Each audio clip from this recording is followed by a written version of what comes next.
अस्सलाम वालेकुम students, I am Soban and you are watching M&P study. तो स्टूडेंट्स, आज की इस वीडियो के अंदर हम सब्जेक्ट फिज़िक्स को डिस्कस करेंगे, क्लास 9 चैप्टर नंबर 1। जैसा कि आप लोग जानते हैं कि हमने चैप्टर नंबर 1 जो है उसके तमाम टॉपिक्स को क्लियर कर लिया है। अब एक्सरसाइज रह गया, तो अब हम एक्सरसाइज को डिस्कस कर लेंगे। तो हमने एक्सरसाइज को भी दो पोर्शन में डिवाइड कर लिया है। एक जो आपके एक्सरसाइज में क्वेश्चंस हैं, जिसमें आपके MCQs और कुछ क्वेश्चंस हैं, और दूसरा जो आपके प्रॉब्लम्स हैं। तो प्रॉब्लम्स जो है हम नेक्स्ट लेक्चर में डिस्कस कर लेंगे। तो आज वाले लेक्चर में हम क्वेश्चन आंसर्स को डिस्कस करेंगे। तो बढ़ते हैं अपने वीडियो की तरफ। Let's jump to the video.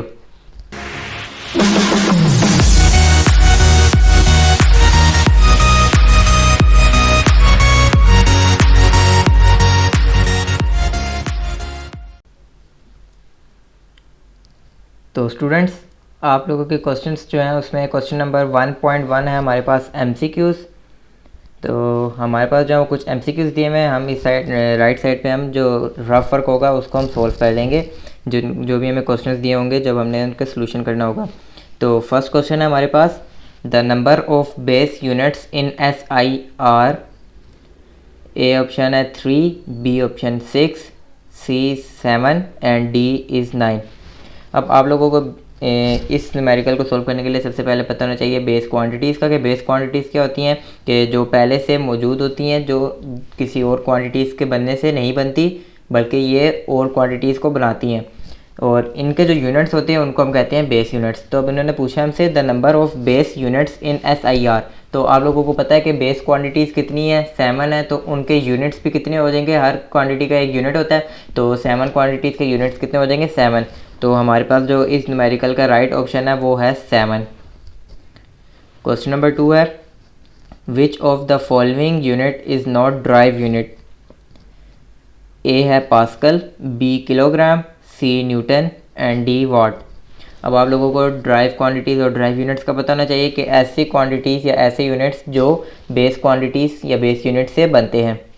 तो अब हमारे पास इन्होंने कहा है क्वेश्चन में कि विच of the following is not derived unit, यानी कि इनमें से कोई एक ऐसा है जो कि ड्राइव यूनिट नहीं है, यानी कि क्या होगा, बेस यूनिट होगा।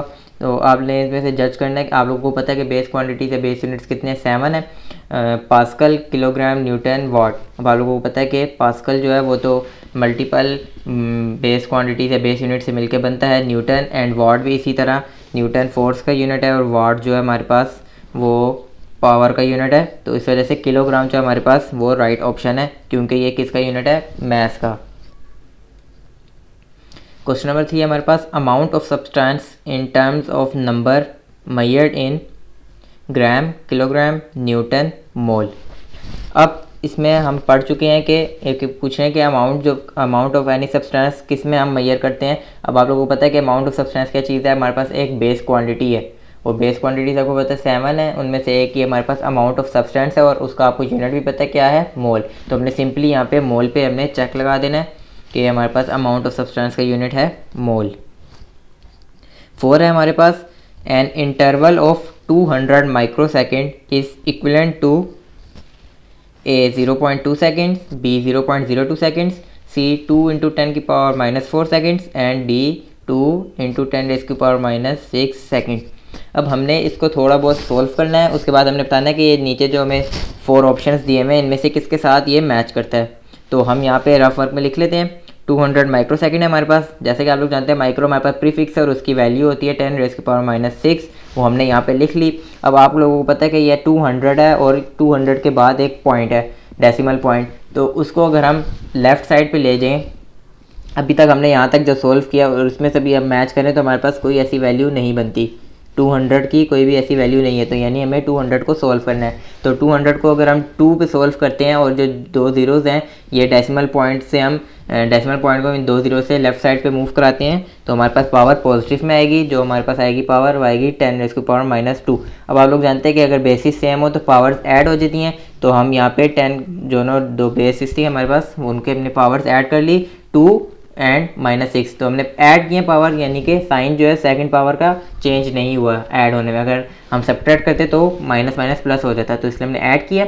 और हमारे पास क्या आता है 6 - 2 या 2 - 6 हमारे पास आता है -4। अब हम ये आंसर मैच करते हैं ऑप्शंस में, किसी के साथ मैच करता है कि नहीं। ए हमारे पास 0.2 सेकेंड्स है, बी हमारे पास 0.02 सेकेंड्स, इसके साथ भी मैच नहीं करता। सी है हमारे पास 2 × 10⁻⁻⁴ सेकेंड और हमारा आंसर भी यही आया। तो यानी कि हमारा जो करेक्ट आंसर है वो है सी।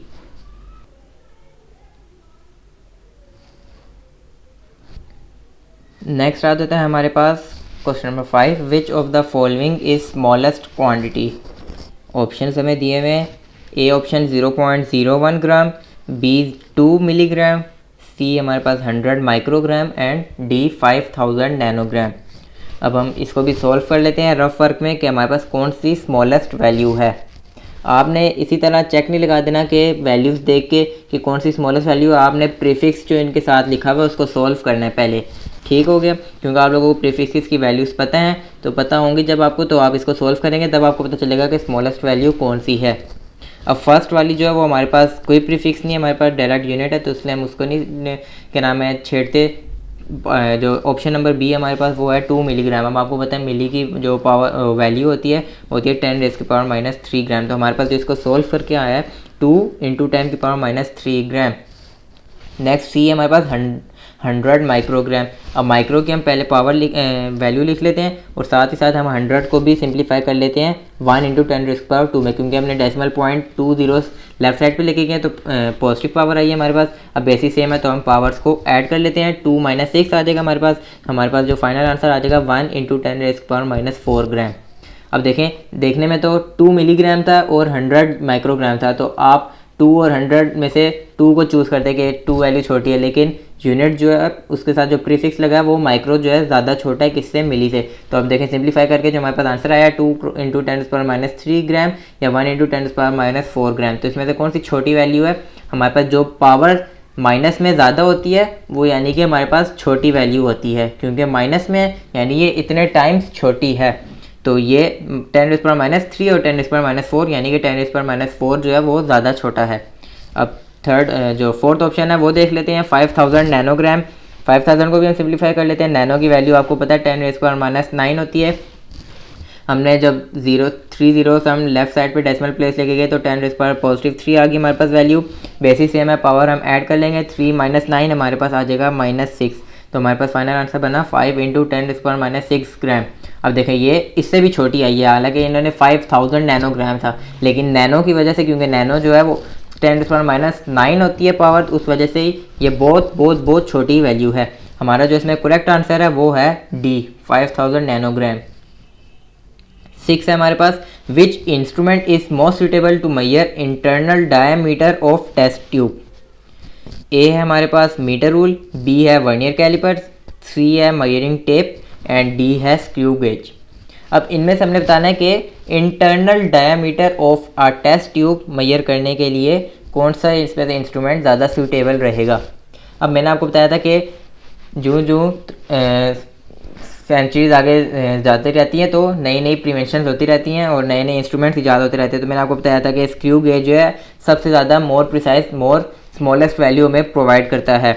लेकिन यहाँ पे इन्होंने पूछा इंटरनल डायमीटर मेजर करना है किसका, टेस्ट ट्यूब का।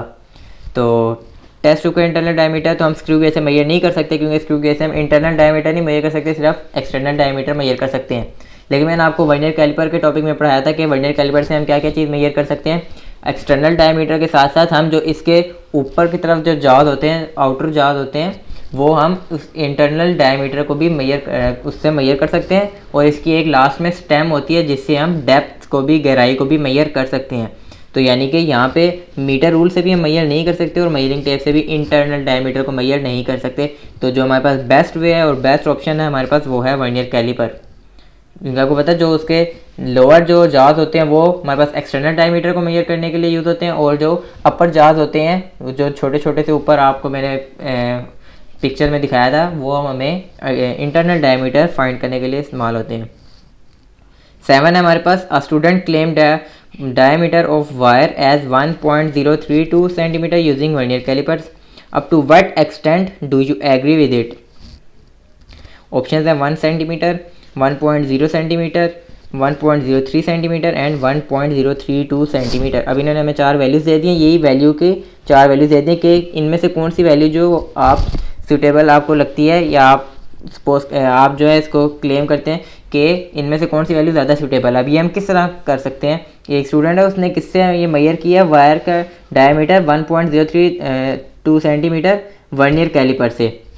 अब इसके लिए हमें इसका लीस्ट काउंट पता होना चाहिए। अब वर्नियर कैलिपर का लीस्ट काउंट होता है जी, लीस्ट काउंट होता है हमारे पास वर्नियर कैलिपर का 0.1 मिलीमीटर। अगर हम सेंटीमीटर में कन्वर्ट करते हैं तो होता है 0.01 सेंटीमीटर। अब यहाँ पे हमें वैल्यू कोई भी मिलीमीटर में नहीं दी हुई, सेंटीमीटर में दी हुई है, तो हम यानी यहाँ पे सेंटीमीटर वाला लीस्ट काउंट का जो कन्वर्जन है वो हम लेंगे 0.01 सेंटीमीटर। अब देखें आप इसमें डेसिमल प्लेस के बाद कितने डिजिट्स हैं, 0 और 1, 2 डिजिट्स हैं। तो यानी हमें कौन सी वैल्यू चूज़ करनी चाहिए जिसमें डेसिमल प्लेस के बाद 2 डिजिट्स मैक्सिमम आ रहे हों, वो हमें वैल्यू लेनी चाहिए। अब 1 में तो डेसिमल प्लेस के बाद कोई भी वैल्यू नहीं है, 1.0 में एक वैल्यू है वो भी 0 है, एंड 1.03 में 2 वैल्यूज़ हैं और लास्ट में 3 वैल्यूज़ हैं। तो हमें यहाँ पे सी ऑप्शन करेक्ट है, क्योंकि इसके लीस्ट काउंट के मुताबिक सेंटीमीटर्स में जो इसका लीस्ट काउंट है 0.01 है। तो हमारे पास जो मोर प्रिसाइज जो मेजरमेंट आएगी ना, सबसे ज़्यादा अच्छी हमें जो सही लगेगी मेजरमेंट, वो हमारे पास 1.03 सेंटीमीटर होगी।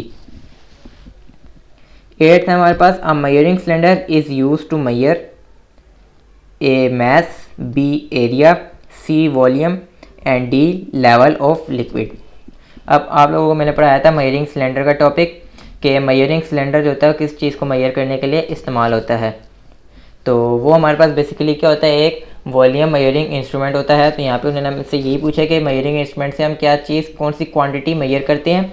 तो मैस तो हम मेजर नहीं करते, एरिया भी नहीं करते, हम क्या चीज़ मेजर करते हैं, वॉल्यूम। तो हमारे पास जो सही आंसर है करेक्ट वन इज़ वॉल्यूम। 9 है हमारे पास, a student notice thickness of glass sheet using a screw gauge.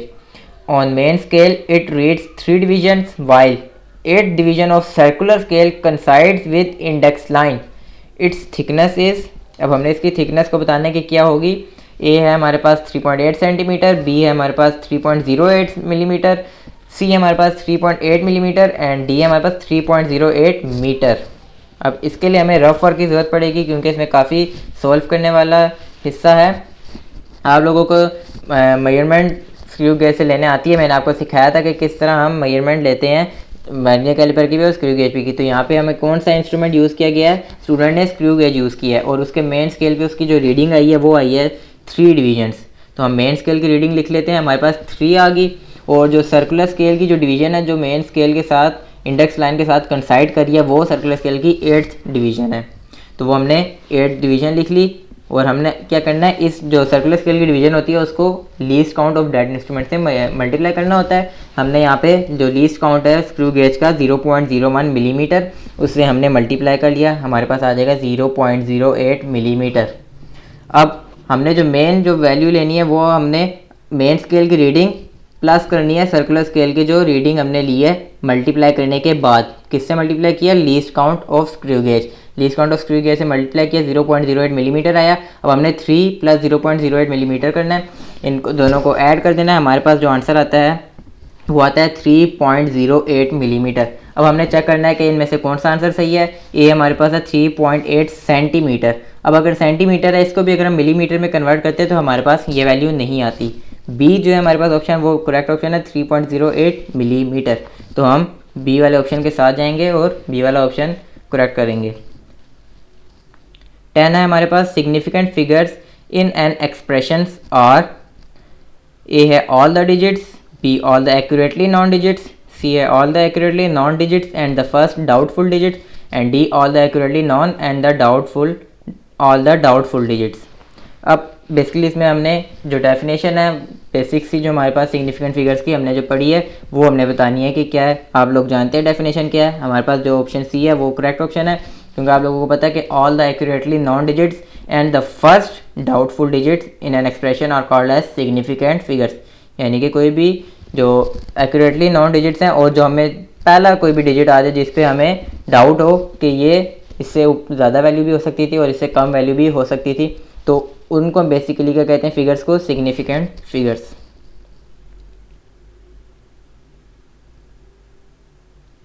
अब आपके एमसीक्यूज खत्म हो गए हैं, क्वेश्चन आंसर स्टार्ट हो गए हैं। क्वेश्चन नंबर 1.2 है हमारे पास, what is difference between base and derived quantities, give 3 examples of each. Very simple, बहुत आसान सा, आप लोग जानते हैं base quantities and derived quantities को।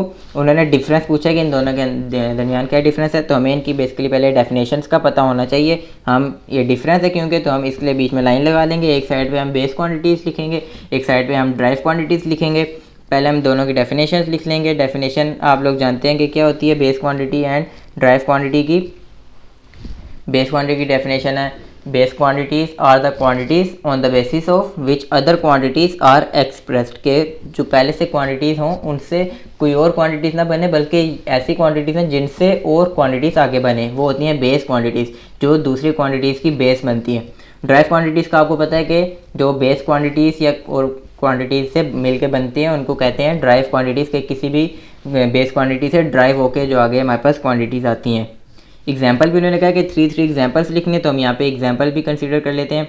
बेस क्वांटिटी की हम एग्जाम्पल्स जो हमारे पास 7 है उनमें से कोई सी 3 यहाँ पे लिख लेते हैं, जैसे कि लेंथ हमारे पास आ जाती है, मैथ और टाइम, हमने ये 3 लिख लिए सिंपल। उसके बाद ड्राइव क्वांटिटीज़ में हमने लिख लिया एरिया, हमने लिख लिया वॉल्यूम एंड स्पीड। ठीक हो गया, तो हमारा इस तरह क्वेश्चन सॉल्व हो गया। आप लोगों ने क्या करना है, डिफरेंस है लाइन लगानी है, बोथ साइड पे हमने इनके पॉइंट्स शक्ल में लिखना है, डेफिनेशन लिखनी है, एग्जांपल लिख लेनी है, हमारा क्वेश्चन सॉल्व हो जाएगा। क्वेश्चन नंबर 1.3 हमारे पास, pick out the base units in the following.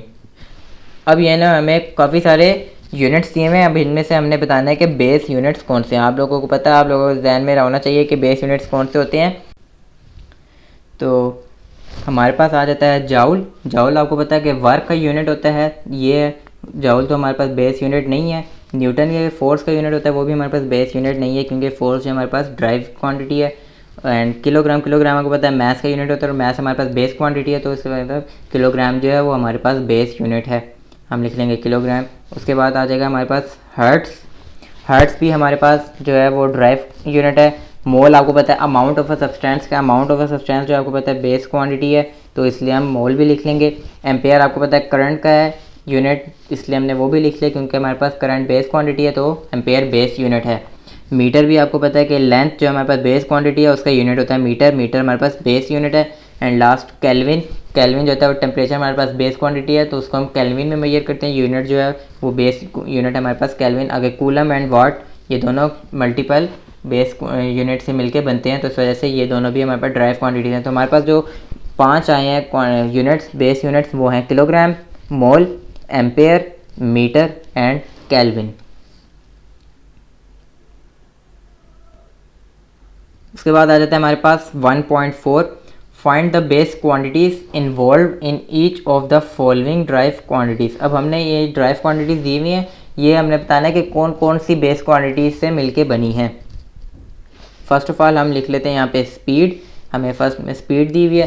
Speed का आप लोगों को फार्मूला पता है कि डिस्टेंस ओवर टाइम टेकन, हमारे पास फार्मूला होता है स्पीड का। अब डिस्टेंस आपको पता है कि लेंथ को कहते हैं, कोई भी लेंथ हो डिस्टेंस होता है वो, और डिस्टेंस लेंथ को या डिस्टेंस को हम किस चीज़ में मेजर करते हैं, उसका यूनिट होता है मीटर।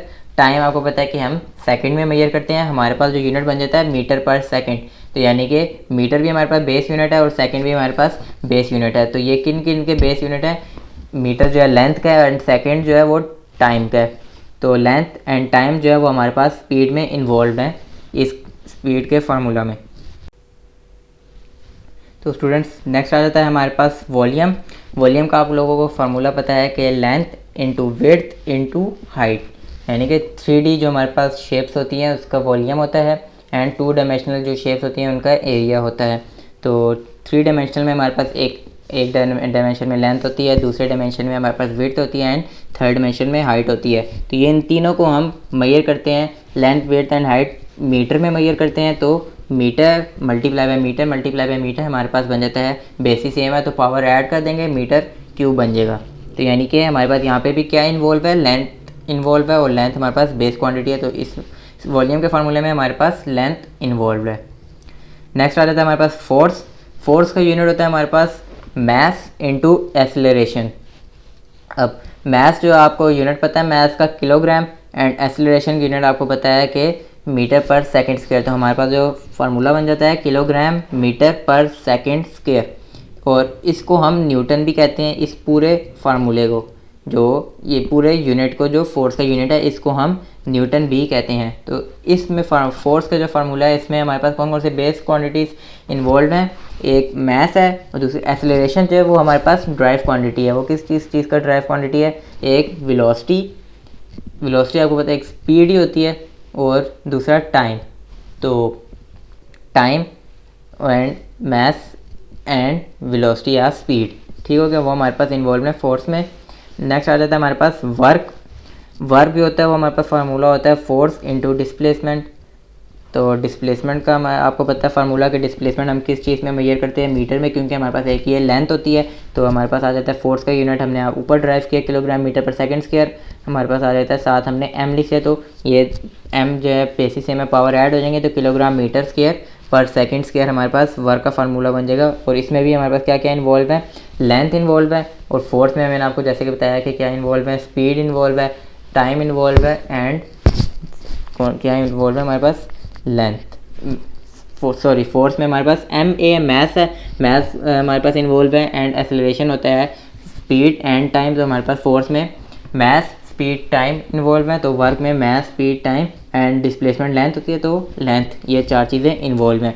और इसका फार्मूला हम यूँ भी लिख सकते हैं, क्योंकि मैंने आपको बताया कि फोर्स का जो यूनिट होता है वो न्यूटन होता है, क्योंकि न्यूटन किसके इक्वल होता है? किलोग्राम मीटर पर सेकंड स्क्वायर। तो हम इसकी जगह यहाँ न्यूटन भी लिख सकते हैं, और साथ में डिस्प्लेसमेंट का यूनिट मीटर। तो वर्क का एक यूनिट भी बन सकता है न्यूटन मीटर। नेक्स्ट क्वेश्चन आ जाता है हमारे पास, question number 1.5, estimate your age in seconds. आप अपनी एज को सेकंड्स में कैलकुलेट करें, एस्टिमेट करें। किस तरह? आपको पता है कि फॉर एग्जांपल जैसे 9th क्लास का स्टूडेंट होता है, उसकी नॉर्मल एज कितनी होती है? 15 ईयर्स होती है, ठीक हो गया। अब आप लोगों ने 15 लिखना है, आपने उसको 15, अगर 15 ईयर्स उसकी एज है, उसके बाद एक साल में हमारे पास कितने डेज़ होते हैं? 365 डेज़ होते हैं। हमने वो लिख लेना, उससे मल्टीप्लाई करना है।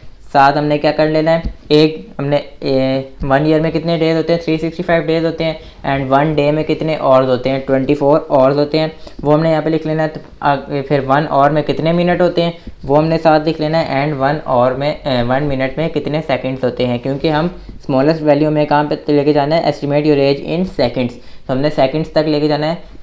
तो इस तरह लेके जाएंगे कि हमने पहले एज लिखी उस चाइल्ड की, जो भी हमारे पास स्टूडेंट है या चाइल्ड है, जो भी उसकी एज हमने सपोज कर ली 15 है, हमने उसको मल्टीप्लाई कर लेना है कि एक ईयर में कितने डेज़ होते हैं।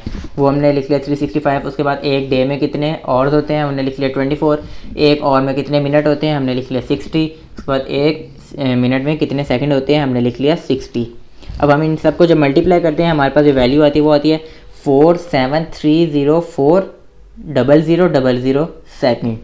अब अगर हम इनको साइंटिफिक नोटेशन में एक्सप्रेस करते हैं, तो हम जीरोस तक जो है ना पॉइंट पीछे ले जाते हैं, लेफ़्ट साइड पे पावर पॉजिटिव में आ जाएगी। हमने लिख लिया 47304.0000 इंटू 10⁻², हमारे पास 4 आ गया सेकंड।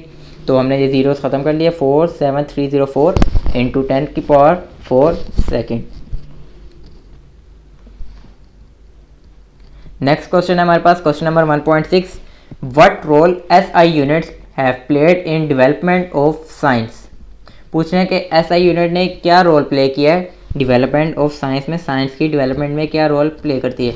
तो हम इसका आंसर कुछ यूँ लिखते हैं, SI units have played very important role in development of science. They are useful to exchange scientific and technical information. They are internationally acceptable units. They brought consistency in measurements in different parts of the world. अब ये जो सारा है इसका मैं आपको short मतलब बता देता हूँ। ऐसा यूनिट्स आपको पता होना चाहिए कि क्या होते हैं। ऐसा यूनिट्स होते हैं कोई भी क्वांटिटी, उसका यूनिट होता है, कोई स्टैंडर्ड होता है कि हम जो भी क्वांटिटी है उसको किस स्टैंडर्ड में या यूनिट में मेजर कर रहे हैं, उसको हम कहते हैं ऐसा यूनिट। और आपको बताया था मैंने कि इस पर कॉन्फ्रेंस भी हुई थी पेरिस में 1960 में। तो वो पूरे वर्ल्ड में से जितने भी फिजिशियंस थे वो सारे गए थे, उनमें कॉन्फ्रेंस हुई थी किसके ऊपर? एसआई यूनिट्स के ऊपर। तो अब एसआई यूनिट का हमें पता होना चाहिए कि क्या होता है, कि यूनिट होते हैं किस क्वांटिटी में हम किस यूनिट में हम मेजर कर रहे हैं कोई भी क्वांटिटी या सब्सटेंस। तो फॉर एग्जांपल जैसे कि अब कपड़े होते हैं या कोई भी स्टॉक वगैरह होता है, अब आपको पता है इंपोर्ट और एक्सपोर्ट होती हैं दुनिया में। कोई भी मुल्क से दूसरे मुल्क सामान जाता है, या हमारे मुल्क से दूसरे मुल्क जाता है, या दूसरे मुल्क से हमारे मुल्क आया सामान, इंपोर्ट एक्सपोर्ट होती है। तो अब अगर हमने जो स्टॉक होता है वो कैलकुलेट करके हम भेजते हैं या किसी से लेते हैं, तो अगर हम कैलकुलेट करते हैं कि हमारे पास जो पीसीस हैं, कोई भी चीज़ होगी, जैसे अगर कपड़ों का कारोबार है किसी बंदे का, तो वो कितने लेंथ के पीसीस हैं हमारे पास कपड़ों के, वो हमने लिख लिया कि 10 मीटर के, हर जो हमारे पास जितने भी कपड़े हैं वो 10 मीटर्स के हैं। अब दूसरे मुल्क जब जाएगा वो भी बंदा देखेगा कि 10 मीटर के, तो ऐसा तो नहीं होगा कि वो ना समझ पाएंगे पाकिस्तान में अलग स्टैंडर्ड्स हो, यूनिट्स हो, और दूसरे मुल्कों में अलग यूनिट्स हो। तो इस वजह से ये हमारे पास साइंस में बहुत अहम रोल प्ले करता है। एसआई यूनिट्स के हमारे पास जो साइंटिफिक एंड टेक्निकल इन्फॉर्मेशन है साइंस से, और साइंस से हटकर अगर टेक्निकल कोई भी आम इन्फॉर्मेशन है उसमें हमारा बहुत अहम रोल प्ले करता है। They are internationally acceptable units के पूरे दुनिया में इंटरनेशनली एक्सेप्ट किया जाता है। हर मुल्क में कोई ऐसा मुल्क नहीं है जो कहे कि नहीं, लेंथ का जो यूनिट है वो मीटर नहीं है, मैथ का यूनिट जो है वो किलोग्राम नहीं है। सारे मानते हैं इस चीज़ को। And they brought consistency in measurement in different parts of the world, और इससे हमारे जो मेजरमेंट्स है उसमें इनकलाब आया है, बहुत प्रिसीजन और एक्यूरेसी वगैरह हमारी आई है हर मुल्क में, हर पार्ट में। आप दुनिया में कहीं भी चले जाएं तो इस तरह नहीं होता कि कपड़ों को किलोग्राम में, हालांकि लेंथ मेजर करनी है उसको किलोग्राम में मेजर कर रहे हो, किसी का अगर चीज़ का वज़न हमने लेना हो तो उसको हम केल्विन में मेजर कर रहे हो, इस तरह नहीं होता। हर जगह हर मुल्क के किसी भी हिस्से में एक तरह का ये रूल है, तो इस वजह से ऐसा यूनिट हमारे यहाँ पे बहुत अहम रोल प्ले करता है। क्वेश्चन नंबर 1.7 है, what is mean bye vernier constant. अब वर्नियर कांस्टेंट जो होता है वो हमारे पास वर्नियर कैलिपर का लीस्ट काउंट ही होता है, तो अब उसको हम यहाँ पे डिफाइन कर देंगे। उसकी जो डेफिनेशन है हम यहाँ पे वो लिख लेंगे। The difference between one small division on main scale and one vernier scale division is 0.1 millimetre. It is called least count और vernier constant of vernier caliper.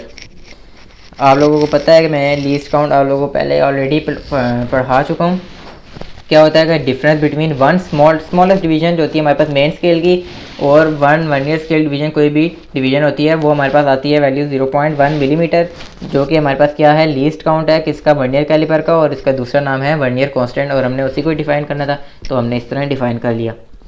Question number आ जाता है हमारे पास 1.8, what do you mean by zero error of measuring instrument. अब हमने बताना है कि zero error क्या होता है। जीरो एरर का मैंने आपको बताया था, कोई भी इंस्ट्रूमेंट हो उसमें फॉल्ट आ सकता है।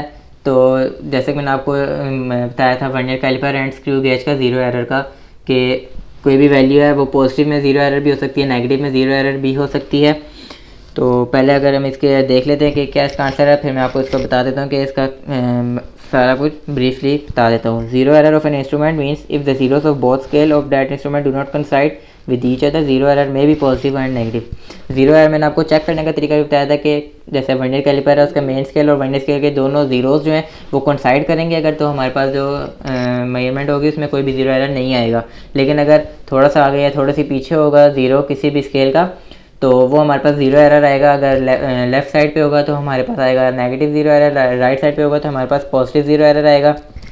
तो इससे हमारी मेजरमेंट ख़राब हो जाती है। किस तरह, क्योंकि अगर हमारे जो बोथ ज़ीरोज़ हैं अगर वो कंसाइड नहीं कर रहे होंगे, तो अगर राइट साइड पे होगा तो हमारी वाली वैल्यू जो है वो ज़ीरो से स्टार्ट नहीं हो रही होगी, बल्कि राइट साइड पे 1 या 2 होगा उससे स्टार्ट हो रही होगी। तो यानी कि हमें जो मेन अगर रीडिंग हमारी 12 सेंटीमीटर वो चाहिए, तो अगर 1 सेंटीमीटर उसमें ज़ीरो एरर है, हमें रीडिंग जो आ रही होगी वो 13 सेंटीमीटर आ रही होगी, तो इसलिए हमें उसमें से 1 सेंटीमीटर माइनस करना पड़ेगा, तो जो कि हमारे पास ज़ीरो एरर है। इस वजह से हमारी जो एक्यूरेसी है वो सारी तबाह हो जाती है ज़ीरो एरर की वजह से। तो ज़ीरो एरर का पता होना चाहिए हमें क्या होता है, वो हमने यहाँ पे डिफ़ाइन कर देना है।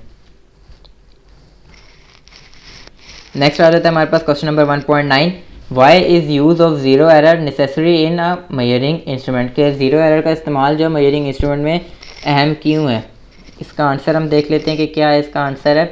Knowledge of zero error is necessary for the measurement, otherwise our measurement would be inaccurate because this error affect all the measurement taken by the instrument। के ज़ीरो एरर की जो अहमियत है हमारे मेजरमेंट में बहुत ज़्यादा है कि अगर ज़ीरो एरर होगा, मैंने आपको जैसे पिछले क्वेश्चन में बताया कि हमारी जो वैल्यू होगी वो सही नहीं आएगी।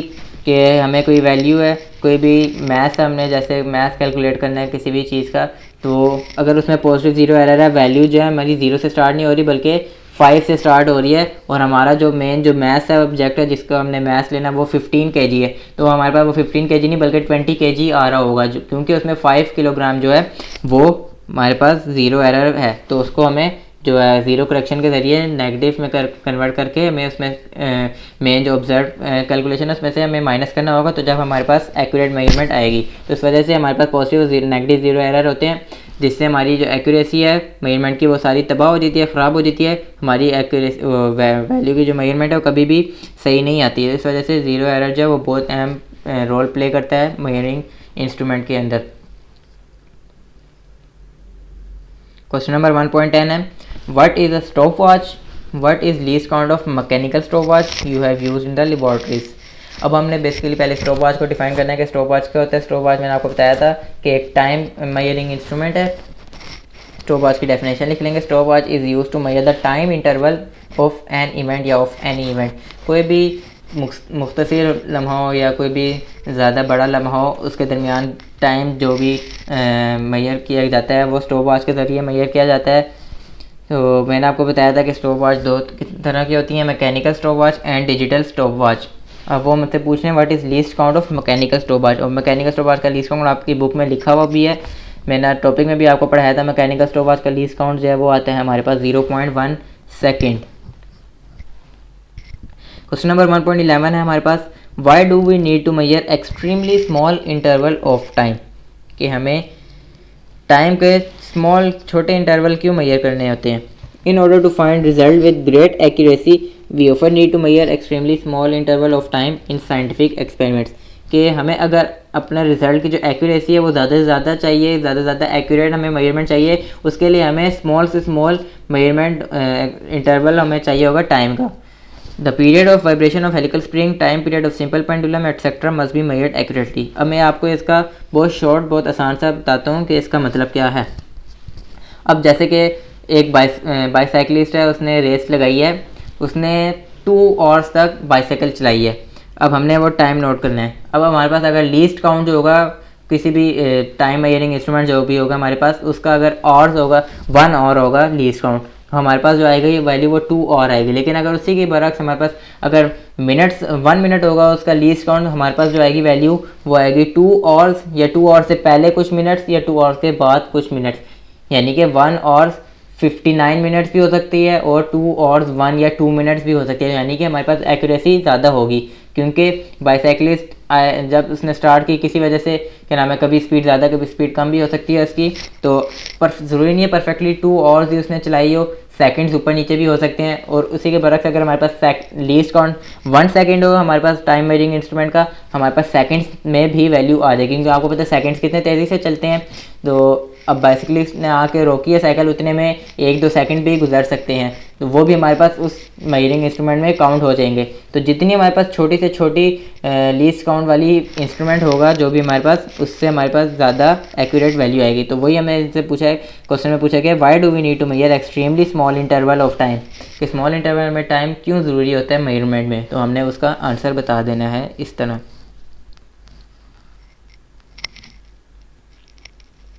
क्वेश्चन नंबर 1.12 है हमारे पास, what is mean by significant figures of a measurement. Significant figures हमने बहुत ब्रीफली पढ़ा भी है और आप लोगों को यकीनन समझ भी आया होगा कि सिग्निफिकेंट फिगर्स क्या होते हैं। उसकी हमने यहाँ पे डेफिनेशन लिख लेनी है।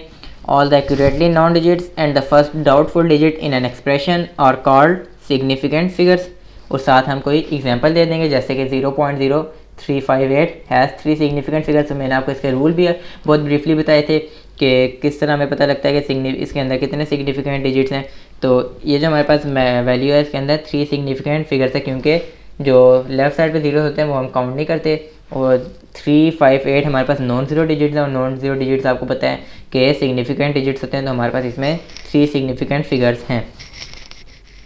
नेक्स्ट आ जाता है हमारे पास question number 1.13, how is precision related to the significant figures in a measured quantity. के प्रिसीजन जो है वो हमारे पास सिग्निफिकेंट फिगर से कैसे रिलेटेड है। इसका आंसर हम किस तरह लिखेंगे, कुछ यूँ लिखेंगे, smaller the least count of instrument more is number of significant figures and more the value will be precise.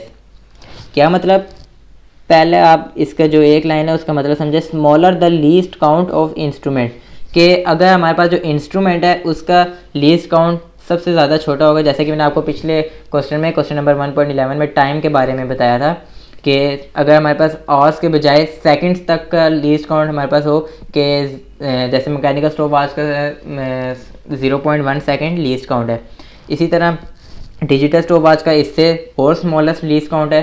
तो हमारे पास ज़्यादा एक्यूरेट कौन सी वैल्यू हमें देगा? डिजिटल स्टॉप वॉच ज़्यादा एक्यूरेट वैल्यू देगा मैकेनिकल स्टॉप वॉच की निस्बत।